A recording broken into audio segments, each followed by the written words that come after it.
नमस्कार बच्चों, और सब टनाटन है। आज हम लोग यार मॉडर्न फिजिक्स का ये एक टॉपिक है, इलेक्ट्रिक करंट थ्रू गैसेस, इसको समझेंगे। सबसे पहले इस अपैरेटस को समझते हैं। ये एक ट्यूब है, ग्लास ट्यूब है। किसका ट्यूब है? ग्लास ट्यूब है, ठीक है। इधर एक मेटल प्लेट है जिसको हम लोग बोलते हैं एनोड। क्यों एनोड बोलते हैं? क्योंकि इसको हम कंडक्टर के थ्रू कनेक्ट कर दिए हैं किसी बैटरी के पॉजिटिव टर्मिनल से, ठीक है। और इसको, इस मेटल प्लेट को बोलते हैं कैथोड, क्योंकि उसको हम कनेक्ट कर दिए नेगेटिव टर्मिनल से, ठीक है। ये सील्ड है, इसमें अब एक छेद कर दो, ठीक है ना। इसमें क्या कर दो बेटा? एक छेद कर दो और एक नॉब लगा दो।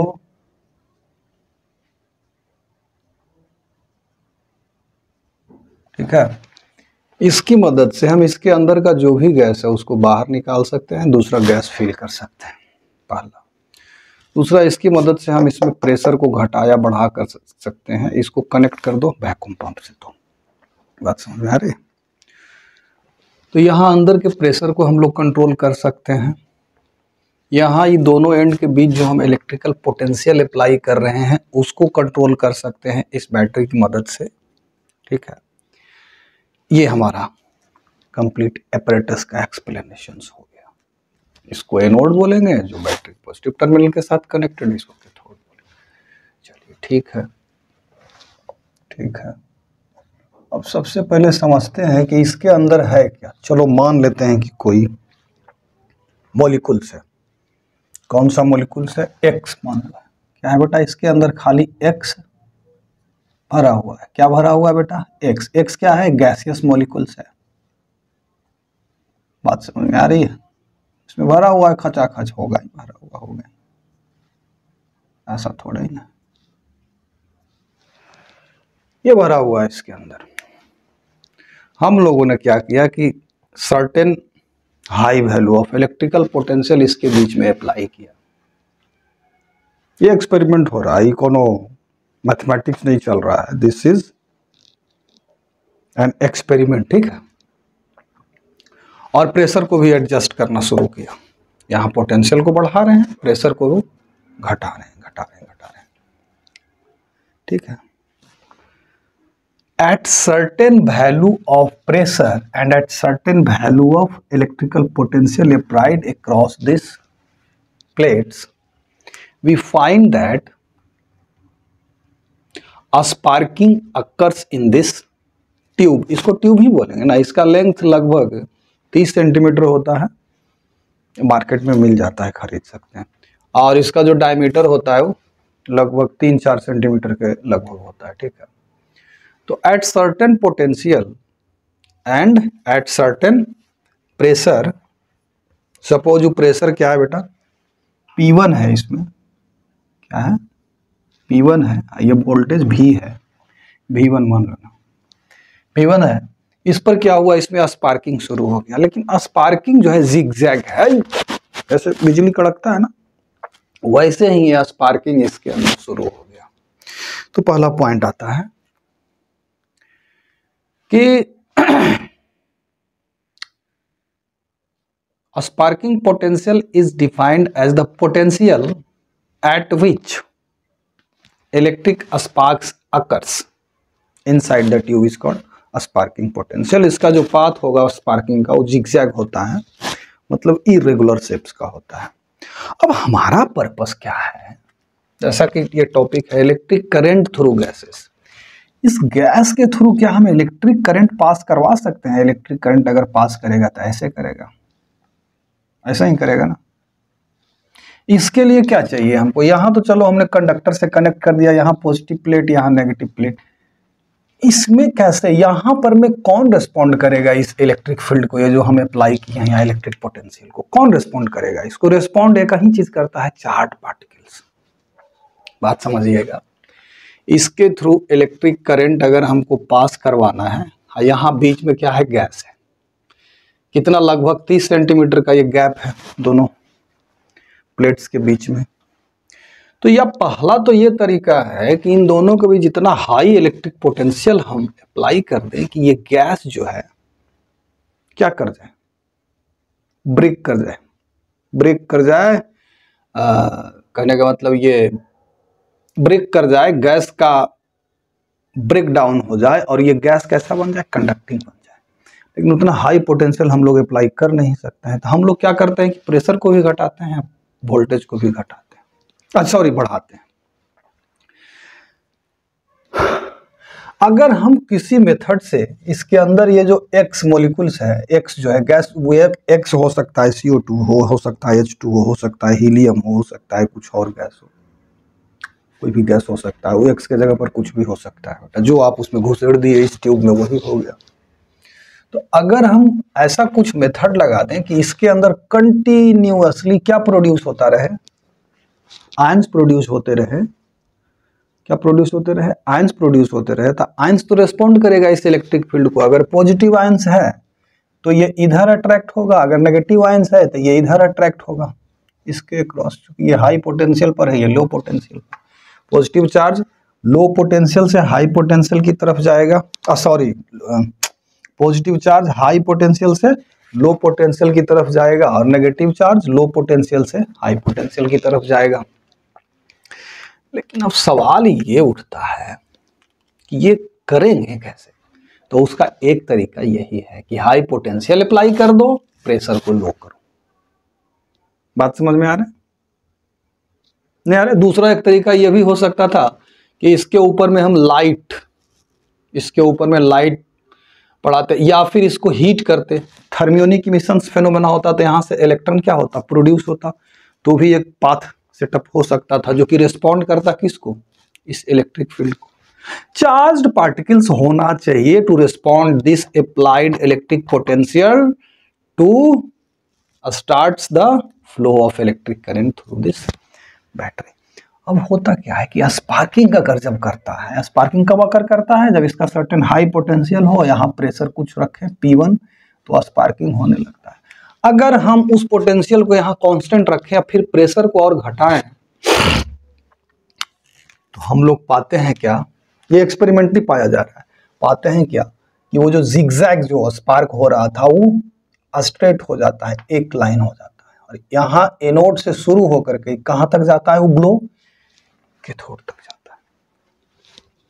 बात समझ में आ गई? एट सर्टेन प्रेशर, V को हम कांस्टेंट रख दिए, हाई वैल्यू डाल करके, और V को कांस्टेंट। पाया ये भी गया कि जो स्पार्किंग पोटेंशियल है it is function of pressure inside tube and D, इन दोनों के बीच जो डिस्टेंस है दोनों प्लेट्स के बीच, इसका फंक्शन है, ये भी पाया गया। पासचंद साहब शायद, हाँ पासचंद साहब पता लगाए थे, B is function of P into D। अब देखिए जब प्रेशर को एक सर्टेन वैल्यू P1 नहीं है, अब कुछ और हो गया, मान लेते हैं कि P2 हो गया, P2 मतलब P2 क्या है, P2 लेस देन P1 है, तो पाते हैं कि ये जो स्पार्किंग था ये ग्लो में कन्वर्ट हो गया, और ये जो ग्लो है पॉजिटिव यानी कि एनोड से शुरू हो रहा है और कैथोड के पास, ऑलमोस्ट कैथोड के ऊपर आकर के एंड हो रहा है। मतलब वो ग्लो कैसा है, इन सबको हटाओ कुछ देर के लिए, ठीक है ना, ग्लो को दिखाना है, क्या दिखाना है बच्चा जी, ग्लो, सब हटाओ, ग्लो, ये ऐसा कुछ ग्लो हो जाता है, क्या हो जाता है बेटा जी, स्टार्ट कहाँ से हो रहा है, एनोड से, एंड कहाँ हो रहा है, कैथोड पे। वो प्रेशर अप्रोक्सीमेटली क्या होता है, 10 mm, 10 mm Hg। प्रेशर रखते हैं, वोल्टेज हाई रखते हैं, तो ये ग्लो शुरू होता है। इस ग्लो को बोलते हैं पॉजिटिव ग्लो। इस ग्लो को क्या बोलते हैं बेटा, positive glow, which starts from anode and ends approximately near the cathode. ठीक है, ये पॉजिटिव ग्लो होता है। ठीक है, सेकेंड, अब हम लोग क्या किए कि इस प्रेशर को और घटाया, P2 था, P3, इसको हम 3 से 4 mm प्रेशर कर दिया ऑफ Hg ऑफ। तब क्या पाते हैं, बीच से ही ग्लो टूट गया। क्या हुआ, बीच से ही ग्लो टूट गया। ये हमारा हो गया क्या, ये हमारा क्या है, पॉजिटिव कॉलम इसको बोलेंगे। ये जो लंबा वाला था यहां से यहां तक, उसको पॉजिटिव कॉलम बोलते हैं, ठीक है। और ये जो ग्लो है इसको बोलते हैं कैथोड ग्लो। ये जो डार्क स्पेस हो गया, बोले बीच में टूट गया, बीच में डार्क स्पेस आ गया, इसको बोलते हैं फैराडेज डार्क स्पेस। ये सबको जरा सा समझिएगा। प्रेशर जब 10 mm ऑफ Hg था तो ये positive glow starts from anode ends at cathode. जैसे ही और घटाए प्रेशर को, वोल्टेज को कांस्टेंट रख रहे हैं, जैसे ही प्रेशर को और घटाए 3-4 mm ऑफ Hg कर दिया तो ये ग्लो जो है बीच से टूट गया। कहने का मतलब पॉजिटिव कॉलम का लेंथ जो है वो घट गया। यहाँ पर एक ग्लो है कैथोड ग्लो जिसको बोलते हैं, बीच में एक डार्क स्पेस है जिसको फैराडेज डार्क स्पेस बोलते हैं। हम क्या बोले कि नहीं 3-4 mm ठीक है, इसको और घटाओ। हम लोग प्रेशर को क्या कर दिया, 1 mm कर दिया।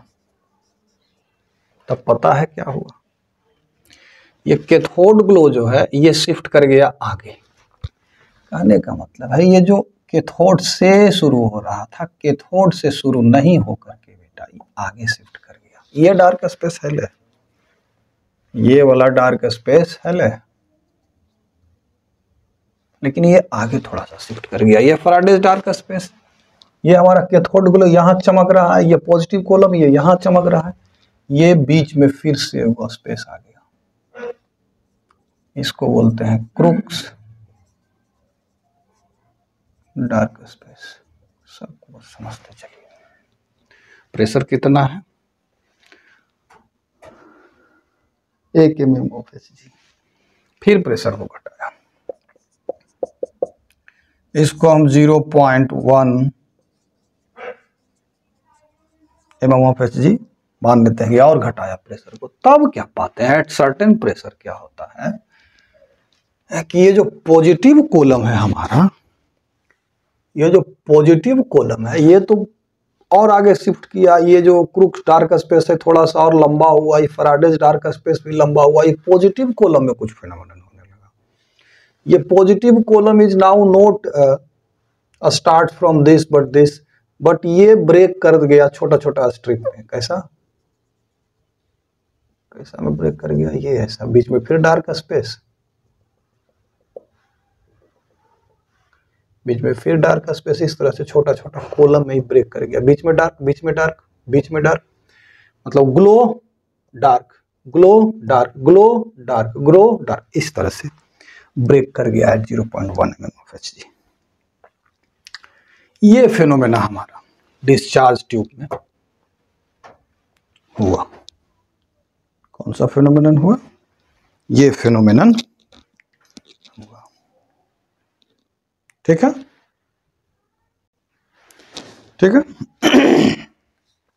अब आगे क्या, ये फेनोमेनन हुआ। ये जो डार्क ब्राइट जो स्ट्रिप्स में कन्वर्ट कर गया, इसको बोलते हैं अस्ट्राइरेशंस। हाँ अस्ट्राइरेशंस बोलते हैं, ठीक है। ये तो कैथोड ग्लो हुआ, ये फैराडेज डार्क स्पेस, ये क्रूक्स डार्क स्पेस है, इसको बोलते हैं अस्ट्राइरेशंस। अब इसको समझेंगे कैसे, ऐसा क्यों हुआ, ऐसा क्यों हुआ, तो इसको जरा सा समझते हैं और उसके बाद फिर हम लोग समझेंगे कि आखिर क्या फ्लो कर रहा है इधर से उधर। हाँ एक बात और समझ लें कि इतना जब हम पोटेंशियल ये अप्लाई किए, प्रेशर घटा रहे हैं, तो करंट फ्लो कर रहा है इसके थ्रू। ऐसा मत सोचिए कि करंट फ्लो ही नहीं कर रहा है, करंट फ्लो शुरू हो गया, ठीक है ना। तो अब इसको हम लोग समझते हैं कि ऐसा हुआ क्यों। चलिए इसी को समझते हैं, ये ऐसा क्यों हुआ बच्चों, इसी को समझते हैं ऐसा क्यों हुआ। बस ये याद रखिए कि अस्टाइरेशन हो रहा है, यहाँ डार्क स्पेस, यहाँ पॉजिटिव कॉलम, फलाना ढिमकाना सब हो रहा है, काम चल रहा है ना। चलिए अच्छा, इसको अब हम लोग समझते हैं। तो बच्चों अभी तक हम लोग इलेक्ट्रिक करंट थ्रू गैसेस उसको समझे, कैसे पास करेगा इलेक्ट्रिक करंट थ्रू गैस। उसके बाद फिर जो फेनोमेनन हम लोगों ने ऑब्जर्व किया, Crookes dark space, Faraday's dark space, फिर उसके बाद पॉजिटिव कॉलम, कैथोड ग्लो, ये सब हम लोगों ने समझा बड़ी अच्छी तरीके से। उसके बाद हमने इन सबके एक्सप्लेनेशंस को भी समझा। ऐसा कैथोड रेज का क्या क्या प्रॉपर्टीज ये एग्जिबिट करता है, कैथोड रेज, उसको जरा सा हम लोग देखते हैं, पहले समझते हैं। एक्सपेरिमेंटली ये सब ऑब्जर्व किया गया जो अभी हम आपको बताने वाले हैं। ठीक है बच्चों, तो आइए देखते हैं, एक एक करके समझेंगे। 6-7-8 प्रॉपर्टीज शो किया जिसके आधार पर हम लोग कंक्लूड करते हैं कि ये cathode rays are nothing but streams of electrons. ठीक है, तो पहला प्रॉपर्टीज हम लोग देखते हैं। पहला प्रॉपर्टी देखिए बेटा, कहता है कि cathode rays are emitted normally from cathode. ठीक है, their direction is independent of position of anode. ये हमारा एनोड, ये क्या है, एनोड है और ये कैथोड है। ठीक है, तो जो कैथोड रेज जो इससे इमिट होता है, मान लिया अगर यहाँ पर हम ये पैराबोलिक सरफेस लिए, ये कैसा सरफेस लिया हम, पैराबोलिक सरफेस। सपोज ये सरफेस अगर हम क्या ले लेते हैं, फ्लैट एकदम प्लेन सरफेस, तब कैथोड रेज कैसे इमिट होता बेटा जी, ऐसे।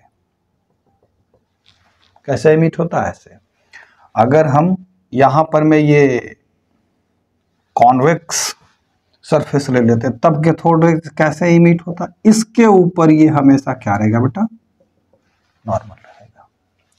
दूसरा, ये नॉर्मल निकलेगा, इसका पोजीशन भी अगर हम चेंज कर दें, इस एनोड को यहाँ के बजाय अगर हम बेटा जी यहाँ लगा दें, तो भी इसके डायरेक्शन पर कोई प्रभाव नहीं पड़ता है। ये पहला प्रॉपर्टी जो है सो कि कैथोड रेज के बारे में ऑब्जर्व किया गया। बात समझ में आ गई। तो अगर यहाँ एक हम कॉनकेव सरफेस ले लें, तो इसके फोकस पर सारा का सारा कैथोड रेज क्या करेगा, टर्मिनेट करेगा, वहां पर जाकर के स्ट्राइक करेगा, इस पॉइंट पे जाकर के स्ट्राइक करेगा। बात समझ में आ रही है, कंफ्यूजन नहीं है ना। चलो ठीक, नेक्स्ट प्रॉपर्टी जब हम लोग देखते हैं, ये हमारा दूसरा प्रॉपर्टी है, कहता है cathode raise travel in a straight line, यानी कि जैसे लाइट स्ट्रेट लाइन में ट्रेवल करता है, वैसे ही जो हमारा कैथोड रेज है वो कैसे ट्रेवल करता है, स्ट्रेट लाइन। यहाँ देखो, अभी फर्स्ट प्रॉपर्टीज हमने बताया था कि एनोड का पोजीशन चेंज कर दो तो भी ये नॉर्मली निकलेगा, तो नॉर्मली निकला। यहाँ हमने एक ऑब्जेक्ट रख दिया, ऑब्जेक्ट थोड़ा गड़बड़ बना दिए हैं, कोई दिक्कत, तो इसका शैडो इस सरफेस पर आ रहा है। इसका मतलब ये क्या बता रहा है, ये जो कैथोड रे है ये कैसे ट्रेवल करता है बेटा, स्ट्रेट लाइन में ट्रेवल करता है। दूसरा प्रॉपर्टीज हो गया। प्रॉपर्टीज को थोड़ा दिमाग में रखिए, क्योंकि यही सब प्रॉपर्टीज के आधार पर हम लोग कंक्लूड करेंगे कि this cathode rays are nothing but streams of electrons. ठीक है, चलिए नेक्स्ट प्रॉपर्टीज फिर देखते हैं हम लोग। चलिए नेक्स्ट हमारा थर्ड प्रॉपर्टी जो ये शो करता है बेटा, कहता है cathode raise exerts mechanical force on the object they strike. ठीक है, जैसे कि देखो यहाँ इसको थोड़ा ऊपर शिफ्ट कर दिया इसको भी, ताकि ये जो सीधी रेखा में चले, तो स्ट्रेट लाइन में चले, तो ये एक हम विंड मिल छोटा सा एकदम हल्का फुल्का सा इसमें सेट कर दिए हैं। कैसे सेट किए वो जाने जो सेट किया होगा एक्सपेरिमेंट करने वाला। तो ये पाते हैं कि इसको रोटेट करा देता है, मतलब ये कैथोड रेज जो है इसके ऊपर क्या एग्जर्ट कर रहा है, फोर्स एग्जर्ट कर रहा है, मैकेनिकल फोर्स एग्जर्ट कर रहा है। तो इससे हम कह सकते हैं कि cathode rays are streams of light particles, very very light particles. उसके बाद चौथा प्रॉपर्टीज कहता है cathode rays produce heat when strikes material surface. अगर हम इसके आगे कोई मटेरियल रख दें, उसके ऊपर स्ट्राइक करवाएं, तो वो जो मटेरियल है वो क्या हो जाता है, गर्म हो जाता है। यानी कि इसमें सर्टेन मास भी है कैथोड रेज, उसके साथ कोलाइड करके अपना टोटल काइनेटिक एनर्जी किस चीज में कन्वर्ट कर दे रहा है, हीट में कन्वर्ट कर दे रहा है। Cathode rays produce fluorescence when they strike a number of crystals, minerals and salts. यानी कि कैथोड रेज प्रोड्यूस क्या करता है, लाइट फ्लोरेसेंस, माने क्या, लाइट प्रोड्यूस करता है व्हेन स्ट्राइक करता है किसके साथ, क्रिस्टल्स या मिनरल्स या साल्ट्स के साथ। जब स्ट्राइक करता है इसके रास्ते में अगर रख दें उसको, क्रिस्टल्स को, तो उसके ऊपर जब यह स्ट्राइक करेगा तो उससे क्या निकलेगा, फ्लोरेसेंस, लाइट निकलेगा। ठीक, उसके बाद कहता है सिक्स्थ प्रॉपर्टीज क्या शो करता है कि when cathode rays strike metal, solid metal, it produces X-rays. It क्या प्रोड्यूस करता है, X-ray which is emitted from the object. ये एक्सरे में हम आप लोगों को पढ़ाएंगे, अभी बाकी है पढ़ाना कि एक्सरे इमिट करता है। कब इमिट करता है बेटा जी, जब ये किसी सॉलिड मेटल को स्ट्राइक करता है। एक्सरे कैसे प्रोड्यूस होता है वो हम एक्सप्लेन करेंगे। अभी ये समझिए, सीधे इतना याद रखिए कि जब मेटल किसी सॉलिड मेटल को स्ट्राइक करता है तो उस मेटल से क्या प्रोड्यूस होता है बेटा, एक्सरेज प्रोड्यूस होता है। ठीक है, ये हमारा छठा प्रॉपर्टीज हो गया। अब चलते हैं नेक्स्ट 2-3 इंपॉर्टेंट प्रॉपर्टी, जो कि ये साबित करता है कि कैथोड रेज जो है, ये पार्टिकल जो भी है, इसके ऊपर क्या है, चार्ज भी है। अब नेगेटिव की पॉजिटिव ही तो आगे का जो हम लोग एक्सपेरिमेंट करने जा रहे हैं या जो प्रॉपर्टीज एग्जिबिट करता है उससे पता चल जाएगा। ठीक है, चलिए नेक्स्ट प्रॉपर्टीज हमारा है 7th। कहता है cathode rays are deflected in electric field and magnetic field. मतलब अगर इधर इलेक्ट्रिक फील्ड हम सेटअप कर दें ऊपर से नीचे या नीचे से ऊपर, तो हम पाते हैं कि जो कैथोड रेज का स्ट्रीम्स है वो क्या हो जाता है, डिफ्लेक्ट हो जाता है। फिर ये स्ट्रेट लाइन में नहीं पोल पास करता, या तो ऊपर डिफ्लेक्ट होगा या नीचे डिफ्लेक्ट होगा अगर हम इलेक्ट्रिक फील्ड प्रोड्यूस कर दें, डाउनवर्ड या अपवर्ड। ठीक है, फिर मैग्नेटिक फील्ड भी अगर हम सेटअप कर दें, या फिर इनटू द प्लेन या आउट ऑफ द प्लेन, तब भी ये ऊपर या नीचे डिफ्लेक्ट कर जाता है स्ट्रीम्स ऑफ दिस पार्टिकल। तो इससे तो ये साबित होता है कि दिस पार्टिकल्स हैव चार्ज, क्योंकि कोई चार्ज पार्टिकल ही इलेक्ट्रिक या मैग्नेटिक फील्ड में डिफ्लेक्ट होता है। खास करके मैग्नेटिक फील्ड में डिफ्लेक्ट होगा कब, जब चार्ज हो इसके ऊपर में, या इलेक्ट्रिक फील्ड से डिफ्लेक्ट होगा कब, जब चार्ज हो इसके ऊपर में। तो ये प्रूव करता है कि इसके ऊपर चार्ज है। अब ये चार्ज नेगेटिव है कि पॉजिटिव, वो ऐसे प्रूव कर दिया जा सकता है। मान लिया जाए कि हमने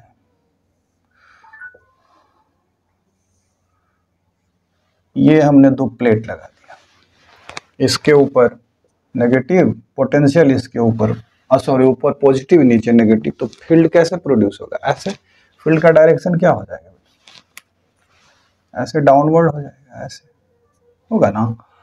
अब अगर ये पार्टिकल ऊपर ऐसे डिफ्लेक्ट हो जाता है, किधर, ऊपर डिफ्लेक्ट हो रहा है, मतलब क्या है, ऊपर कौन जाएगा, जो नेगेटिव पार्टिकल होगा, नेगेटिव चार्ज जिसके ऊपर होगा। नीचे कौन जाएगा, जिसके ऊपर पॉजिटिव।